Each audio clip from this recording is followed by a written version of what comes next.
அனைவருக்கும் வணக்கம். இந்த பகுதியில் நம்ம Newton's second law of motion இதை நம்ம டீட்டெயிலாக டிஸ்கஷன் பண்ணோம்.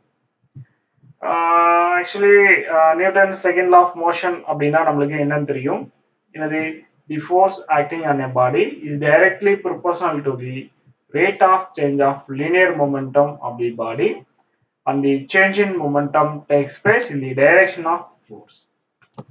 என்னந்து என்ன சொல்றாங்க அப்படின்னா, ஒரு பாடி வந்து மூவ் ஆகுது அப்படின்னா அது எப்படி சார் மூவ் ஆகுது அப்படின்னா அது மேல ஆக்ட் ஆகக்கூடிய ஃபோர்ஸ் எதுக்கு டைரக்ட்லி ப்ரொபோர்ஷனலா இருக்கும் அப்படின்னா rate of change of momentum. So இதுக்கு முன்னாடி இந்த ஆப்ஜெக்ட் வந்து நம்மளுக்கு மூவ் ஆகிறத நீங்க வந்து கவனிச்சிருப்பீங்க. ஸோ அப்படி நம்மளுக்கு மூவ் ஆகும் பொழுது, அதாவது யூ அப்படிங்கிற கான்ஸ்டன்ட் ஸ்பீட்ல நம்மளுக்கு மூவ் ஆகிட்டு இருக்கு. இப்ப நம்ம என்ன பண்ண போறோம் அப்படின்னா ஒரு அன்பேலன்சிங் ஃபோர்ஸை நம்ம ஒரு ஆப்ஜெக்ட் மேல செயல்படுத்துறோம். அப்படி அன்பேலன்சிங் ஃபோர்ஸை கொடுக்கும் பொழுது இந்த ஆப்ஜெக்ட் என்ன பண்ணுது அப்படின்னா இங்க இருந்து இங்க மூவ் ஆகுது. அப்ப இந்த ஆப்ஜெக்டினுடைய வெயிட் பாத்தீங்கன்னா எம், மூவ் ஆகக்கூடிய வெலாசிட்டி பாத்தீங்கன்னா வி. அப்ப m v is proportional to the applied unbalancing force. நம்ம அப்ளை பண்ணக்கூடிய அன்பேலன்சிங் ஃபோர்ஸ்க்கு ப்ரொபோர்ஷனலா இருக்கும். இதுதான் வந்து நம்ம என்ன சொல்றோம் அப்படின்னா Newton second law of motion சொல்றோம். It is also called as a law of force. So இது நம்ம வேற எப்படின்னு சொல்லலாம் அப்படின்னா லா ஆஃப் ஃபோர்ஸ் அப்படின்னு சொல்லலாம். நல்லா மைண்ட்ல வச்சுக்கோங்க. Newton second law of motion அப்படிங்கிறது லா ஆஃப் மோஷன் ஃபோர்ஸ் அப்படின்னு நம்ம சொல்லலாம். ஓகே, பிறகு நம்ம என்ன பண்றோம் அப்படின்னா இனிஷியல் மொமெண்டம் என்ன, இந்த பாடியினுடைய இனிஷியல் மொமெண்டம் என்ன அப்படின்னா அதை பிஐன்னு எழுதுறோம், which is equal to m into u. mங்கிறது மாஸ் ஆஃப் தி பாடி, uங்கிறது இனிஷியல் வெலாசிட்டி. அதே மாதிரி final momentum of the body அப்படிங்கிறது p சஃபிக்ஸ் f ன்னு எழுதுறோம், which is equal to m into v.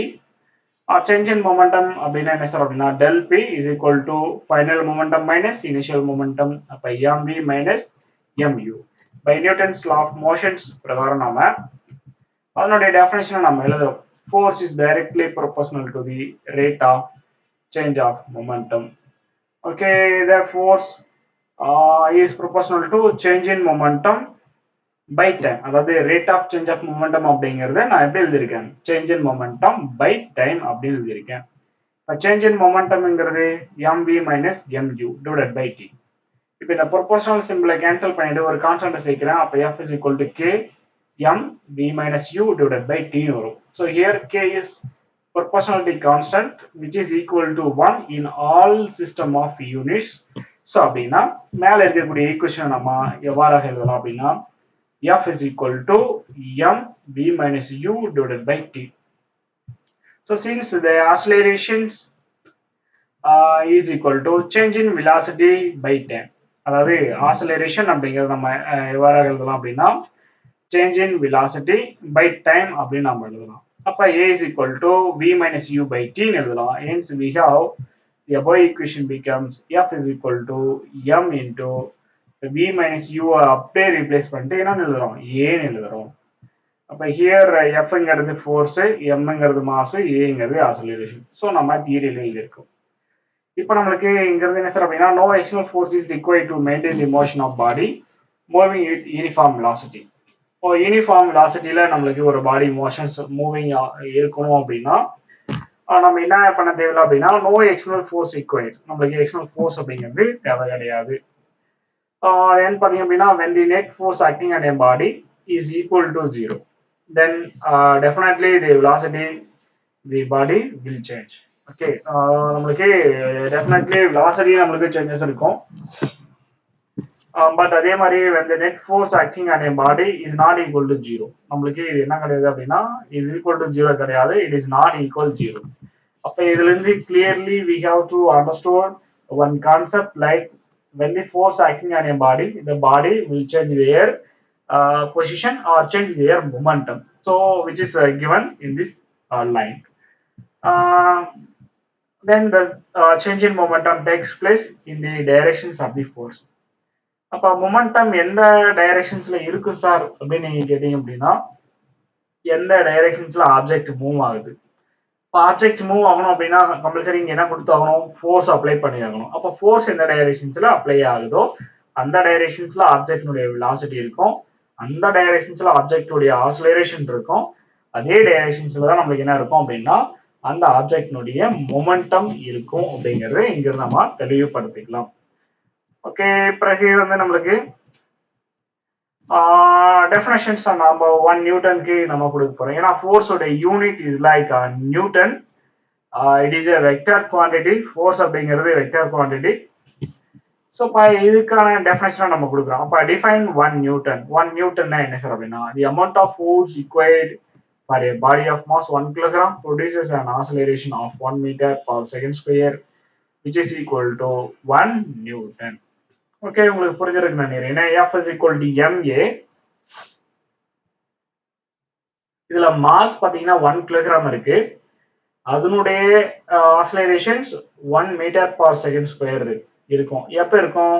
The amount of force is required. எவ்வளோ amount of force? 1 Newton of force. Okay, 1 Newton force required to body of mass 1 kilogram produces an acceleration 1 meter per second square அப்படின்னா அதை நம்ம என்ன சொல்றோம் அப்படின்னா 1 Newton அப்படின்னு நாம சொல்றோம்.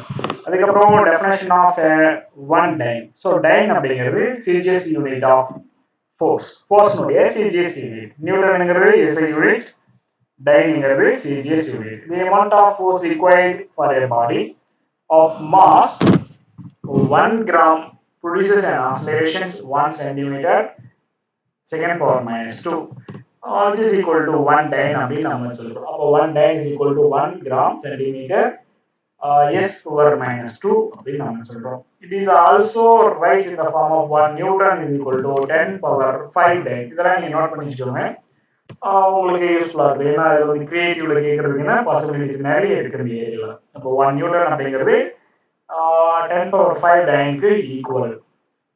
And then unit of force.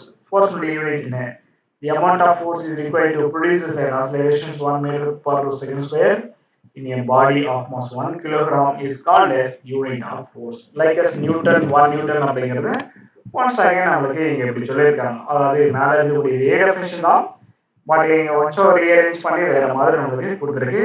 But more or less நம்மளுக்கு same. And then gravitational unit of force அப்படின்னா என்ன அப்படின்னு நம்மளுக்கு சொல்லியிருக்கு. The SI system of units, gravitational unit of force is kilogram.